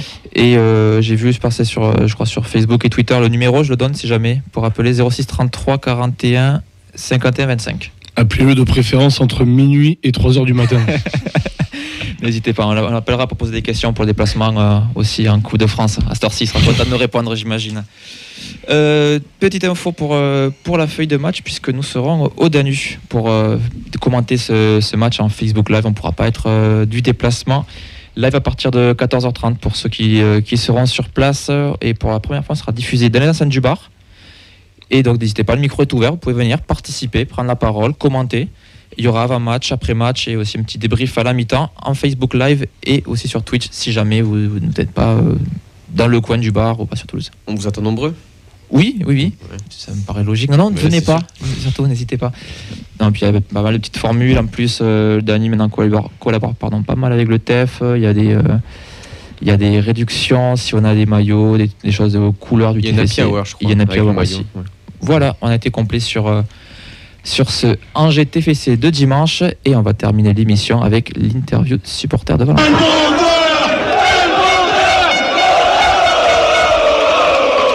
Elmander dans la surface, 2-0, le doublé du Suédois. C'est au moment, Valentin, les gens se battent pour venir à l'émission et avoir cette interview-là. Et ça va être le petit Hortense qui va la faire. Alors que Valentin, il a fallu se battre pour qu'il vienne. Il n'osait pas, il était tout timide. Je t'en prie, Hortense. On t'a quand même invité pour éviter de remuer le couteau dans la plaie. Donc voilà un truc positif. Ton interview supporter, on la commence maintenant. Quel âge as-tu? 25 ans. Depuis combien de temps tu supportes le TFC? Réellement depuis les belles années, du coup l'année dernière, depuis le début de la Ligue 2, début de la saison de l'année dernière. Comment tu es devenu supporter du TFC? Grâce à un membre du groupe avec qui je bosse du coup, qui m'a fait goûter un match, les avant-matchs, les après-matchs, et après j'ai pris goût et voilà, maintenant c'est devenu une routine quoi, le week-end. Bon, du coup ton premier match au stadium, on doit s'en souvenir. Oui, après c'était pas les plus marquants parce que l'année dernière il y a eu celui qui m'a le plus marqué réellement, c'était pas en début d'année non plus, c'était le déplacement à Auxerre. Vraiment qui avait eu où il m'avait vraiment amené un petit peu dedans et là c'était carrément, j'avais été choqué. Pour être franc, c'était énorme. Est-ce que c'est ça ton meilleur souvenir justement? Pour l'instant, ouais, honnêtement. Bon je vais enchaîner sur le pire. Je t'en prie. Et le pire, du coup, la semaine dernière. Je t'invite à réécouter l'émission à partir de la 15e minute à peu près. Moi, je m'y attendais un peu. J'ai posé la question. Ton second pire, peut-être? Ouais, on va faire le classement. Non, allez, le joueur emblématique qui t'a fait rêver? Branco, j'adore le joueur, le style du joueur, le personnage. sans plus. Ouais, c'est pas mal, hein. Oui, non, mais j'ai pas dit le contraire, attends. Tu juges les questions Non. Fais les réponses. J'applique mon script. Hein, que Mehdi a fait alors qu'il était en stage il y a 4 ans pour l'histoire. Et ça n'a pas bougé. Voilà. La modernité, tout ça. Et pour finir, si tu devais être un joueur du TEF, tu serais qui? C'est une bonne question là. Honnêtement, je serais pas joueur, donc. Mais sinon, ouais, plus dans le milieu de terrain. J'ai fait du foot étant plus jeune, donc pareil, hein, Branco au max. Il a vraiment une cote phénoménale, Branco. Branco, ouais, c'est machine. Bah écoute, mais merci Valentin d'avoir répondu aux questions. Ouais, merci à vous surtout. Hein. Merci Oxens de les avoir posées avec tant de qualité. Tu sais lire, du coup, c'est merci, ça fait plaisir. L'information de la soirée. Bon, il est quand même assez tard, on n'aura pas le temps pour le quiz malheureusement, c'est pas grave. C'est dommage. Écoute, tu le gardes pour la semaine prochaine, ça sera l'occasion. Ça sera toujours valable. Mais merci à toi Alex. Donc des Indians, des NVDRS, non, il n'y aura toujours pas de la traduction. On a encore des personnes qui nous demandent sur les commentaires. Soyez patients. Ça va venir. On imagine qu'il y a beaucoup de grosses actus pour les Indians sur la fin de saison, puisque c'est les 30 ans. Bah ouais, les 30 ans, on n'a plus de vie actuellement. Entre ce qu'on fait actuellement pour la saison en cours, ce qu'on prépare pour plus tard. Plus de vie et plus de voix pour toi. Ouais, ça c'est l'enchaînement des matchs tous les 3 jours. Le parcours en coupe, voilà où on en est. Quoi. Bon. Ça va. Là, il n'y a pas de match jusqu'à dimanche, ça devrait aller. Voilà, donc n'hésitez pas à suivre les Indians sur les réseaux pour pouvoir avoir les informations sur les différents déplacements et aussi pour adhérer et faire partie. N'hésitez pas à venir chanter et sans téléphone en plein milieu du groupe surtout. Merci Valentin d'avoir participé, merci pour ton témoignage. Et puis si tu as l'occasion de revenir pour parler tranquillement, sans souci extrasportif, t'es le bienvenu bien sûr. Merci beaucoup Yves à la technique. Et avec plaisir et à la semaine prochaine. Et tu peux, là je pense que c'est l'occasion aussi de reparler de la DIST. Hein. Oui, la DIST, on est toujours disponible en cas de problème pour répondre et accompagner les supporters qui ont des soucis, même si on est un peu moins présent sur le stadium parce que c'est un peu compliqué professionnellement, mais voilà. Et on travaille sur d'autres projets à côté en partenariat avec la feuille de match. Quelques petites surprises qui devraient arriver dans la fin d'année ou le courant d'année prochaine et qui devraient être assez sympas. À suivre. Merci Oxens et Nathan d'avoir accompagné pour ce coup de main. Merci à toi. Merci à toi. Assurer l'intérim. C'est gentil. On se retrouve du coup dimanche, que ce soit à Angers pour certains ou sinon au Danube pour suivre ce match. On se retrouve aussi bien sûr la semaine prochaine. N'hésitez pas à venir participer à l'émission. L'antenne est ouverte. Tous les supporters sont les bienvenus. Il suffit de nous faire un petit mail, de nous contacter sur les réseaux sociaux. N'hésitez pas. Pour terminer l'émission, quand même, on fera un gros coucou à tous nos absents et une grosse pensée pour Camille. On pense fort à toi et à toute ta famille. On te fait plein de bisous et reviens quand tu veux, la place est libre, c'est la tienne. Bonne soirée à tout le monde et à la semaine prochaine. Ciao. Ciao.